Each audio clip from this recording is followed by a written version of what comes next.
You don't have deposits on your like cans and bottles. No. You just Not like they do in Michigan.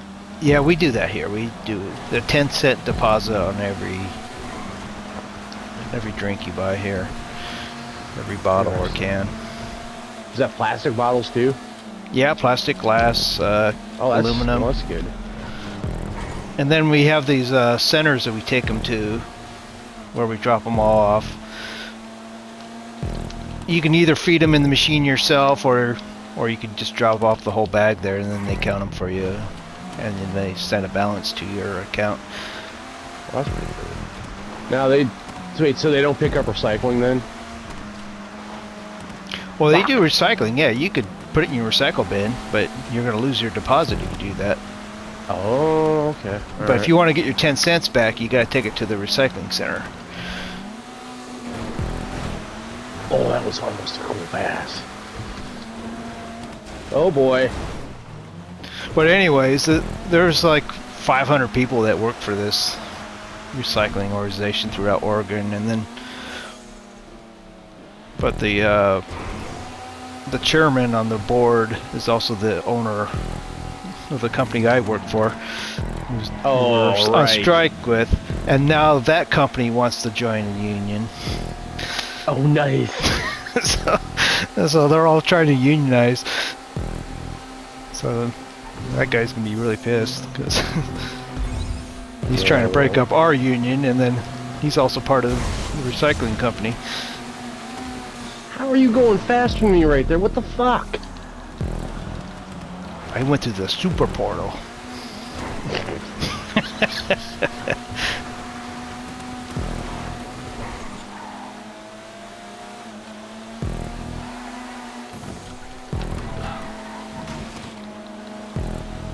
Oh, that's not good.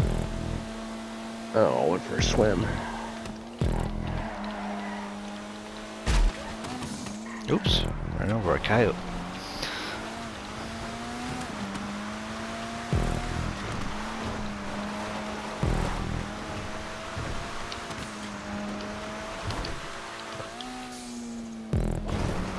I think I invented a new sandwich earlier. I wanted a Reuben, but I don't have any. I don't really have any.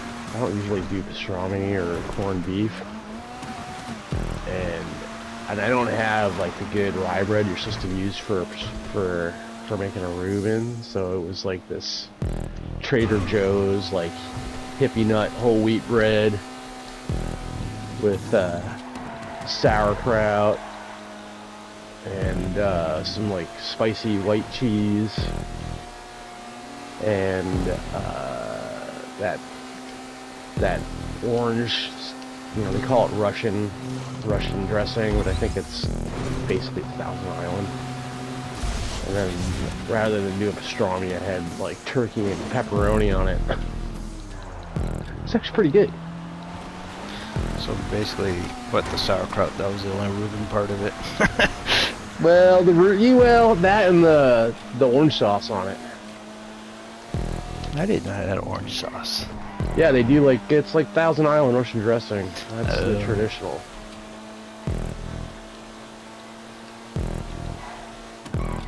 Yeah, I don't know what it's like down there, but it is fucking impossible to find good rye bread up here that isn't like $10 a loaf. It's fucking ridiculous. And you know what the funny thing is that like it's hilarious how like wheat has become like by far the dominant bread grain in America, and then like the last 10 years everybody's been it's either Atkins diet or everybody's gluten is like gluten sensitive. And rye is actually a very like low gluten grain, and like rye bread's like doesn't stick to your gut as much as the modern wheat breads do. Is there a shortage of rye?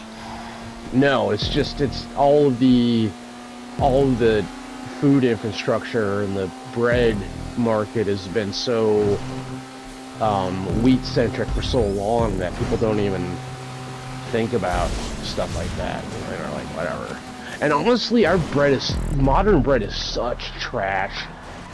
Like, the Romans, they weren't perfect, but they had better concrete than we do these days, and they had better bread. Why can't we just copy what they did?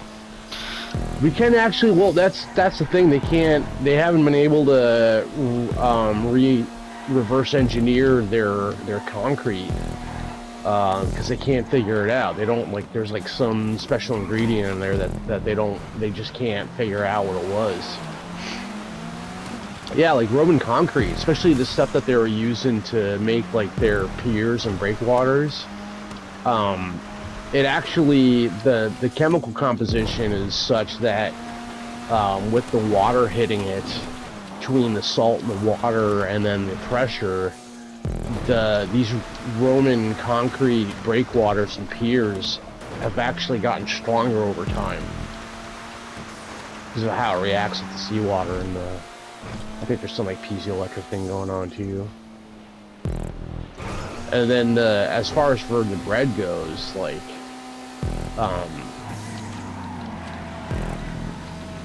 the American bread has like way too much fucking sugar and preservatives in it, and it's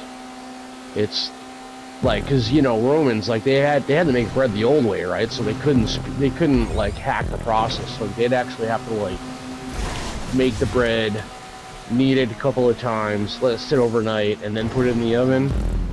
And so like when they do that, they it cuts down on it either cuts down on the gluten overall in the bread, or changes the gluten so it's less sticky, so to speak. And in the American modern bread manufacturing, like, it's all about turnover, so they figured out a way of speeding up the process so they don't have to let it sit overnight, but it's at the expense of the quality of the bread. All right. Like, there's a local bakery in Seattle. I don't know if they ship all the way down to Oregon. They might. It's called Essential Baking Company. And they do, like, old-style bread. And, fuck. Their bread is fucking amazing. They make, like, this olive loaf that has, like, whole fucking olives in it. And it's kind of like this darker wheat-based bread. But it's old school. Man, this shit is... You can, like, eat the bread alone as, like, a meal, practically.